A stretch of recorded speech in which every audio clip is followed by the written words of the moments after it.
Hello, just waiting to see, make sure we're live.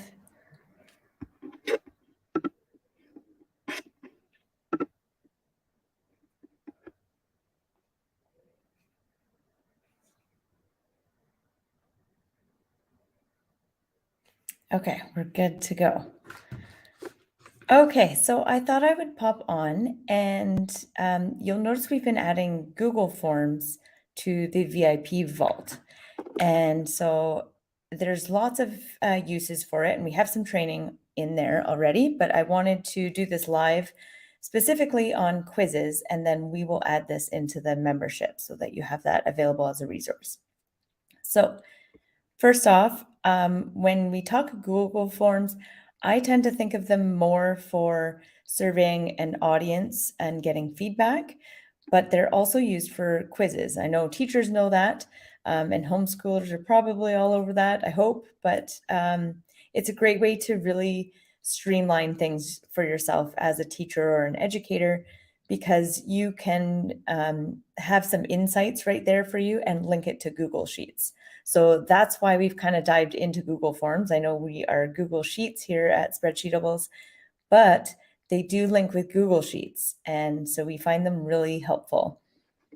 So first off, this is just a quick peek. These are some Google Forms that people would use. So if you have an application form, a course feedback, a membership feedback, and then you'll see these quizzes here. And those are what I wanted to talk about today. And so you can make them about any topic that you want. This one's a math one, and this one is a music one. And I'll just quickly run through some of the features. I know you'll see this in the training, but this is the back end where you can modify everything. So you can add your questions and your answers in here. The responses go into this section here, and then the settings.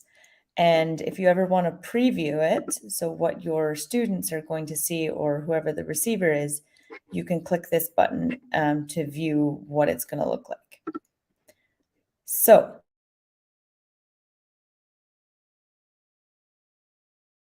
let's see some responses here so that you can see what it looks like. So you can see I have 2 responses. 2 people have filled out this quiz. So we're going to click on that, and you can quickly see the benefits of doing a Google form. It gives you insights, the total points distribution, the average.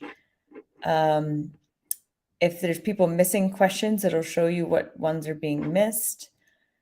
And then it gives you a breakdown of each of the questions, if they're getting those questions right or wrong.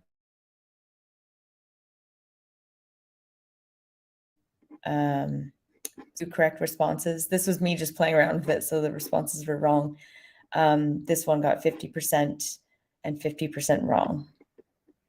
So that is really handy as a teacher right away to see how your students are doing, but also you can check the effectiveness of your quizzes and your methodology with your students as well.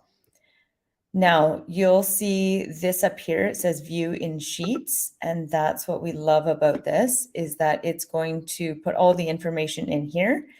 And you could even have it so that all of your quizzes go to one spreadsheet. So in here, I would unlink the form just because it's already linked. And then when I go to link it again, oops, you're going to click up here, link to sheets, and you could link it to an existing spreadsheet. So if you want all of your quiz results going into one spreadsheet, but it'll be on different tabs, then you could click this and put it into an existing one.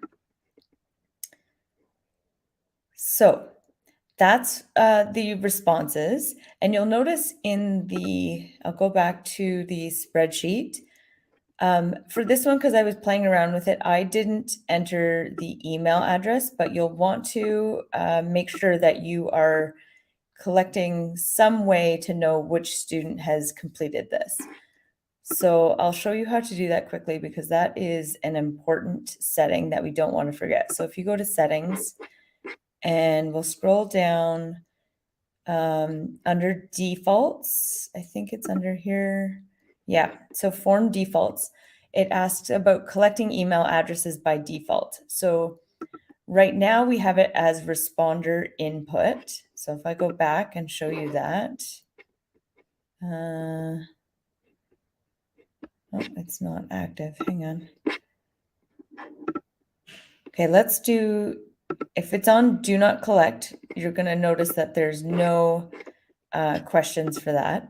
Sorry, I'm going to delete this one here. And then if we go back to settings and change it to verified and go back to the questions,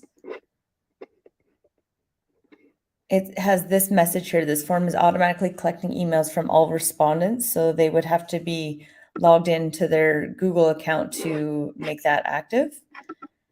And then responder input, I'm going to go back here.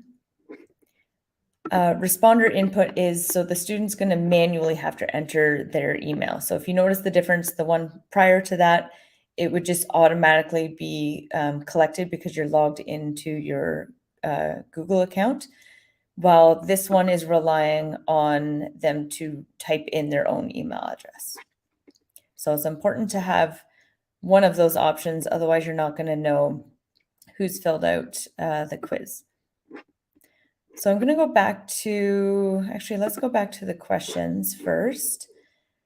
So when you're setting up a quiz, it's very much the same as setting up the Google Forms. For this, so you're going to click on this plus button to add a new question. We're going to say, what is 1 plus 1? And in the options, we can put some random answers and then also include the correct answer. Okay, so, and this blue bar shows us this is the question we're working on right now. So what is 1 plus 1? So it's not 4, it's going to be 2. So we want to make sure we fill out the answer key. If we don't do this, then we're going to run into some problems. You won't have your insights and things because the Google form isn't going to know what the right answer was. So if I click on this, I get to adjust how many points this question is worth. So I can use the up and down arrows. And then I'm going to select which one the correct answer is. And I can even add feedback into here, because the way the Google form works is that we can provide feedback to students right away. And so if I want them to have feedback, I can fill that out. And I will show you what that looks like. So we're going to go, well, first before we move on, you're going to do that for every question. So you'll notice I have a question here. And when I click on this one, it opens up. And you can see I've already selected the correct answer here. And then I could answer, I could put feedback in the answer key. And I've selected 1 point for this, but you can always change any of that. And another cool feature is we can shuffle the option order. So if I click that,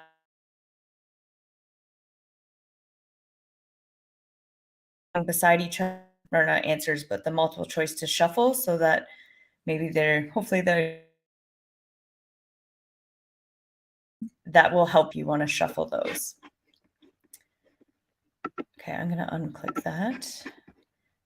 So I'm going to go into settings again, and we can walk through the settings in the back end. So in the questions, when I was showing you to select the correct answer for the quiz, it's not going to be, your Google form isn't going to be a quiz until you click this toggle here. So if I unclick that, you're not going to be able to do some of those options I just showed you where we're selecting the correct answer and we're providing feedback. You can't do that until you've toggled this. We can release the grades, so immediately after submission or later after a manual review. So maybe you want to review all the answers first and then release the grades to students. You can select that as an option. Now you'll notice some options in Google Forms is going to require you to collect email addresses. So it's going to want you to go back down here and change this probably to verified. Okay, respondent settings. So you can work your way through here. You can select it so that they see the correct answer after the grades are released. You can have it selected so that they can see the points. So let me go and preview this. So see how it's showing? The student already knows what the point value is of all these questions here because of that toggle. What else? You can default all the questions to 1 point if you want, or whatever points that you want. Oh, responses. Sorry, I was showing you. So this is for the whole form, collecting email addresses, but then there's this. Manage how responses are collected and protected. So respondents will manually enter their email response if it's on responder input. If it's on verified, let's go back here. So it's back onto verified as we talked about.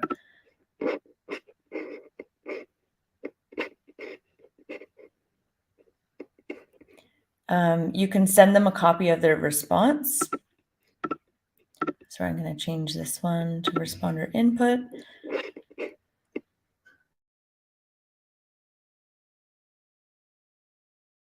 Allow them to edit their responses after submitting, but there might be a reason for that.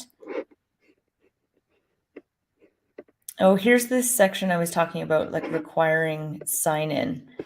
So for schools and things, you might want to have this selected for trusted organizations. So that's up to you guys and your school boards, what you guys prefer to do with that. Limit to 1 response. You probably want this on so that they can't keep submitting the quiz, and they'll need to be signed into Google for that. Okay, so under presentation, this progress bar, I've toggled this before, and this really is only useful if you have multiple sections. So let me show you what I mean. I've toggled it on, and then I'm going to preview the quiz. And this is the progress bar at the bottom. And let me show you, I'm going to go back to the questions. Right now, the way this quiz is set up is there's only 1 section. And when you set up another section on a Google form, it's actually going to show on a new page. So instead of saying submit down here, it's going to say, I think it says next section or next. And so they would click this and go to the next page, and there would be more questions. So this progress bar is really only useful if you have multiple sections, because that's what it's tracking. So right now, because there's only 1 section, it's showing this page 1 of 1 completed. So if your quiz only has the 1 page, you might as well leave that setting off. This toggle here shuffles the question order for students. So what I was showing you before shuffles the multiple choice answers, the multiple choice answers within the question itself. But if you want to shuffle all of the questions within the quiz, you can toggle this on. There's a confirmation message once they submit something. And so you can edit that message to have something custom. For now, it just says your response has been recorded. That's just the standard default message in there.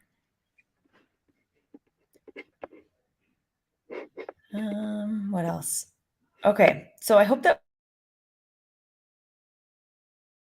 So, and I hope I didn't confuse you guys with these email address things that we talked about. So you can, with the responses, you would update the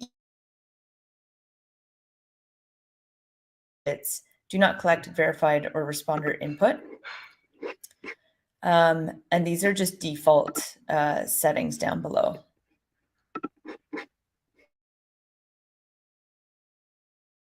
Here is another default, so it's making questions record by default. So it's supposed to limit them from progressing through to the next section without, they need to be answering all the questions before they progress through. Okay, so I think that's about it for these quizzes. I would definitely, if it's your first time, I would definitely go and make sure that you're previewing it and then fill one out for yourself and see what the results look like to make sure that you're collecting the information that you want.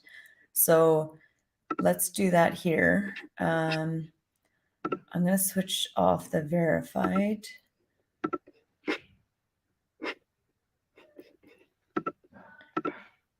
Just so we can run a test.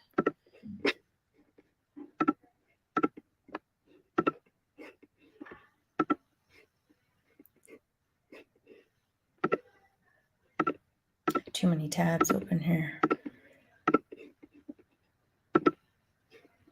Oh, it's still doing verified. Oh, I'm gonna turn this off just so I don't have to be logged in. Okay. So it's saying not shared. Okay.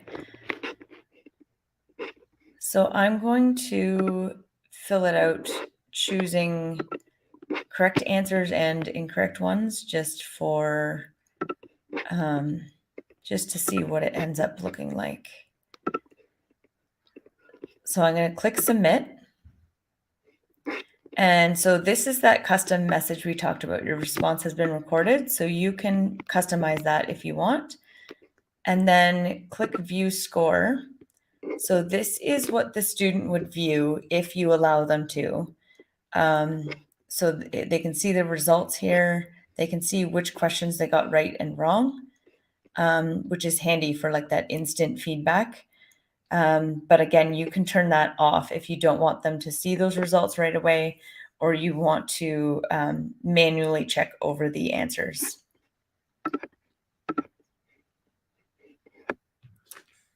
Okay. Let us know if you guys have any questions about that. If you guys are teachers or homeschooling and you're using quizzes, we'd love to hear from you to see what you're creating with these, and if you're using them, drop a comment down below and let us know.